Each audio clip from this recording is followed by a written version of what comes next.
umpisahan na ho natin ito mga kababayan bago tuluyang mag-init ang ulo ni Dado. Ano? O ang unang topic natin, revolutionary government daw po. May sinasabing revolutionary government si Dado. Pakinggan nyo mga kababayan. When you cross over, you have decided na Opo, basketball na yata ang pinag-uusapan.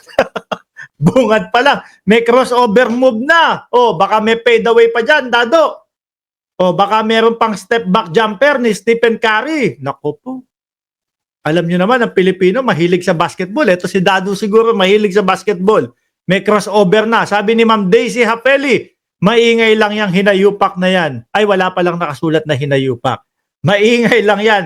Wala yang bunganga lang. O, game. when you cross over, Tatakbo ka doon sa kabila. Iikot ka. Pagka-crossover mo, slam dunk mo na. Sabi, doon sa kabilang side ng bakod, no? When you cross over, you have decided na manggago kayo ng kapwa ninyo. ano daw?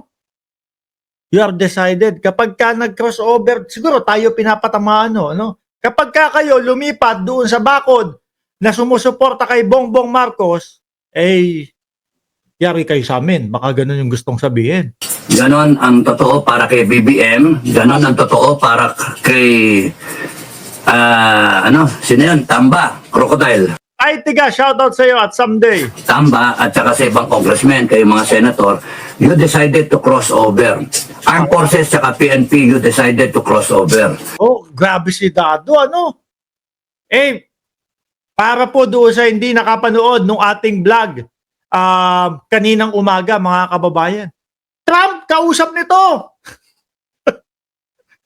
Malupit! Oh, yung mga plano at gustong gawin ni Trump, mga kababayan, siya ang naghahayag, siya ang nagsasabi. Sabi ko nga aba, ito na ba ang bagong spokesperson ng White House?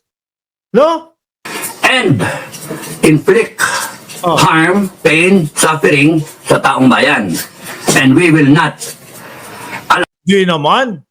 No? Unang-una sa West Philippine Sea. Oh. 'Di ba yung pagtatanggol ng ating presidente? Pagtatanggol ng Department of National Defense. Buong gobyerno ang pagtatanggol sa West Philippine Sea. 'Di ba? Pabor sa mamamayang Pilipino 'yon. Hindi tayo sasakupin at hindi tayo basta-basta lang kokotongan, babalahurain ng mga Chino, ng mga Chinese. Oh. Pabor sa Pilipino yun Eastwood, shoutout sa iyo. Black Boy, shoutout. Ang tindi ng tama niyan. Basag ang bungo yata nito Allow that. No, we will not allow that. So may araw din kayo. Ipunin lang ng ipunin ng taong bayan, lahat yan. Commit it to memory, put it in the heart, para pagka naghudyat ako. Yan na naman yung hudyat nila, mga bossing. Yung sabi ni Dado, ipunin lang ng ipunin ng taong bayan. Alam niyo po kung ilan na sila ngayon, mga bossing? Base po Base po kay Dado. Siya may sabi Hindi po ako. Gagayahin ko lang o sasabihin ko lang yung sinabi niya. Ngayon daw po, sila ay may bilang na 40 million. Base po kay Dado yan Yun nga lang hindi natin alam kung totoo yung sinasabi nitong 40 million sila, mga kababayan. Dahil yung ipinasa sa akin na litrato nung MSG, ay hindi, MSG ka na naman. Sinabing betchin yung MSG yung pinasa sa akin na litrato ng FGF, parang iilan lang po sila. Bilangin natin kung sakali, 1, 2, 3, 4, 5, 6, 7, 8, 10, 12, 14, 16, 18, 20, 22, 24, 26, 28, 30, 32, 34, 36. Pa-order nga ho ng 36 na saklay. Yung kalahati baka wheelchair na, hindi na kayang magsaklay. 36 po sila, mga kababayan. Hindi umabot ng 40. Dapat sinasabi ni Dado, 36 million lang. Dado, 36 million lang. Jordan G, paki-order mo nga ako ng 36 na wheelchair, para doon sa FGF. Sabihin mo, dinonate ni Mark Raff. Dinonate ni Mark Ramos para hindi manakit ang kanilang mga tuhod.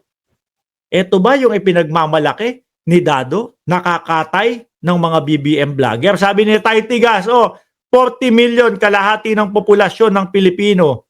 Si Raulo, si Dado. No? Kapag kaho si Dado tumakbo ng pagka-presidente, malamang ho, mga bossing. Daig nito si BBM. Dahil ho, yung 40 million na sinasabi niya, pag lahat yun, ibinoto siya. Ay, malamang. Instant presidente si ano. Bakit kailangan pang si Inday Sara Duterte ang tumakbo sa 2028? Bakit hindi na lang si Dado? Ano ba pangalan ni Dado? Dado Clemente. Para pagka-presidente. Sure win ka niyan. Ang ninyo, buong galit ninyo ilalabas ninyo. Sama-sama. Kasi hindi pwede yan. Never, never, never, never na yung sovereign will ng tao ay sasapawan ng mga konting Pilipino na baliktad yata, kayo yung konti. Eto yung sinasabi mo na FGF ninyo, T36. Baka pagkalabit ng gatilyo, hindi kayanin ng muscle sa kamay yan eh. Siguro pag pinagsama-sama, yung edad nila aabot ng 40 million. Ano ho? Hindi yung mismong bilang nila. Pag pinagsama-sama yung edad. parang mataas pa sa kalabaw. Langaw lang kayo, pinadapo lang kayo ng kalabaw. Aba. Yung power ninyo galing sa taong bayan. Tandaan nyo yan, ha? Yung power ninyo galing sa taong bayan, kaya hindi pwede. Totoo naman, no? Kaso, no? Ang majority ng mamamayang Pilipino nakasuporta kay PBBM. Paano yun, Dado? Never mangyayari yon na gagamitin nyo yung power ninyo na binigay lang o pinahiram ng taong bayan na siyang gagamitin nyo para supilin ang taong bayan. Sino sinusupil? Kayo nga paulit-ulit kayong nagbablog na laban sa gobyerno. Ang dami ninyo. At ang lakad nyo pa, puro paninira sa gobyerno ng Pilipinas, puro paninira kay PBBM. Tapos sasabihin ninyo, sinusupil kayo. Sasabihin ninyo, hindi pinapayagan yung karapatan ninyo. Sabi ni Porty, Yogi, magsabi ka ng totoo, Dado, alumni event. Yan, picture, hindi yan FGF. Kala ko po, ito yung mga yung kala ko po pila ng ayuda eh. Tuloy. Never. Na? Because pagkagagawin yan, sorry sa tumatawag. Sorry. Siguro yun, sagutin mo, Dado, baka yan tumatawag na yan, pipigilan ka, sasabihin, oy, huwag kang magsabi ng kung ano-ano. Napapansin nyo, mga kababayan, pag naka-live si Dado, kung hindi po yung aso tumatahol ng tumatahol, ayaw doon sa mga sinasabi niya, eto naman, may mga tumatawag, pare, napapanood kita, huwag mong sabihin yung mga hindi katotohanan. Sasabihin mo, tetegi tayo ng tao, tapos eto kami, hindi makakalabit ng gatilyo. Sabi ni Chi, sila ang arthritis boys. Paano yun? Tanong mo kay Dado kung abnormal ba siya or sintu-sinto. Ayan. Si Paris Moto may tanong sa iyo niyan, ha? Dado, Pag gagamitin niyo yun, sa gagawin nating standard, no? When every time merong mga politiko na lilihis sa good governance, papuntang direksyon. Sa good governance, 'di ba si Inday Sara Duterte lumilihis doon sa mga katanungan nila Congressman Chua. Sa good governance 'yon, ha? Lumilihis si Inday Sara Duterte sa mga katanungan. Paano yan, Dado? Ano gagawin natin doon? Ng bad governance, papunta sa direksyon ng pagnanakaw, pangongorap. Naku! Tapos ayaw pa magpaliwanag ni BP Sara tungkol doon sa mga confidential funds at doon sa ibang mga budget. Paano yan, Dado? Ano gagawin natin kay BP Sara? Plunder. Naku! Isa yata yun sa pinaplanong kay BP Sara. Doon sa impeachment niya, yung plunder. Yung simpleng abuso. Ang mga tao, they will rise up. Okay? Tama ka dyan. Tama ho si Dado, mga kababayan. Ang mga tao, tinatanong si BP Sara, di ba? nasaan ang confidential funds. Kaya nga po, pag nakikita nyo, yung hearing ng good governance, mga kababayan, ang dami yung nanonood eh. Tama si Dado dun. Sabi niya, ano sabi niya? Pag isang politiko lumilihis doon sa good governance, ayan, pag nangungurap, pag may plunder, mukhang may plano si Dado kay BP Sara. Di ba parang si BP Sara yung pinapatamaan, ayaw magpaliwanag. Oh. They will rise up.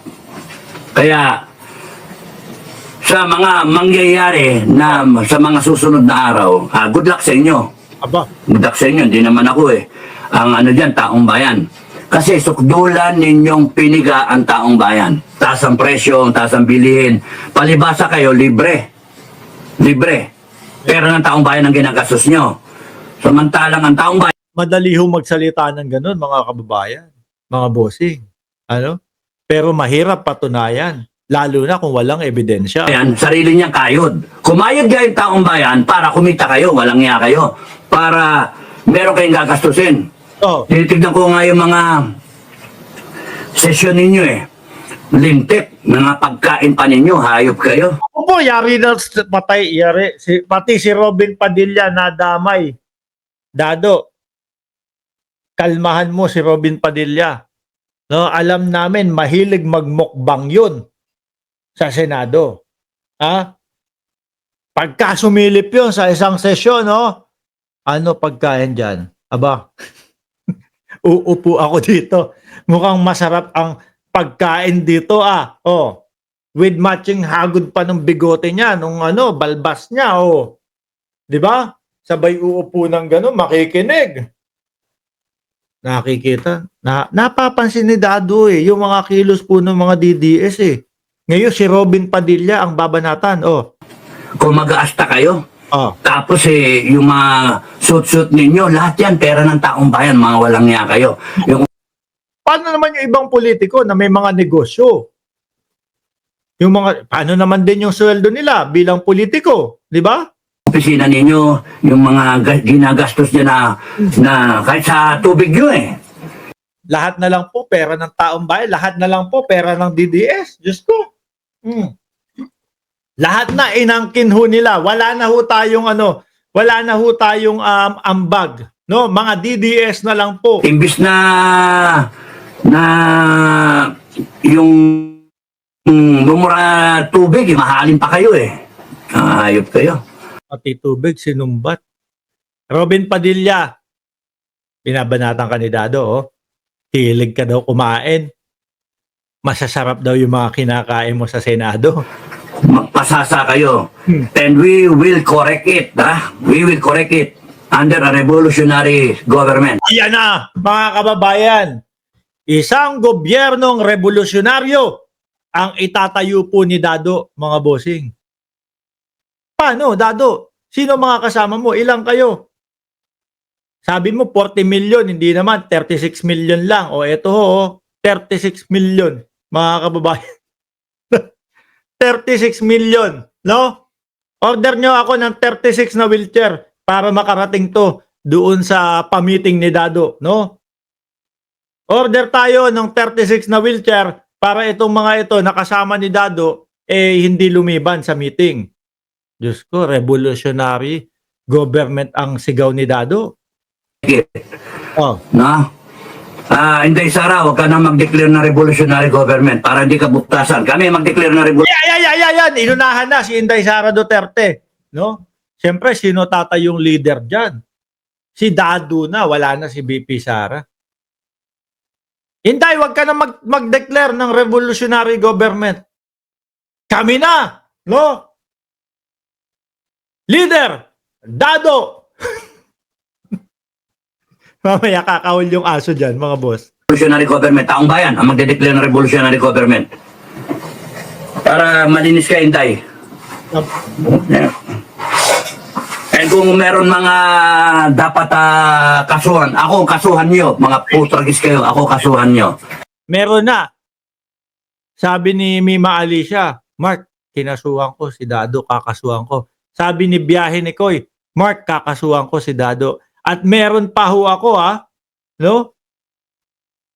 Meron pa ho akong tawag dito, nakikita at nakakausap ng mga vlogger na kakasuhan din.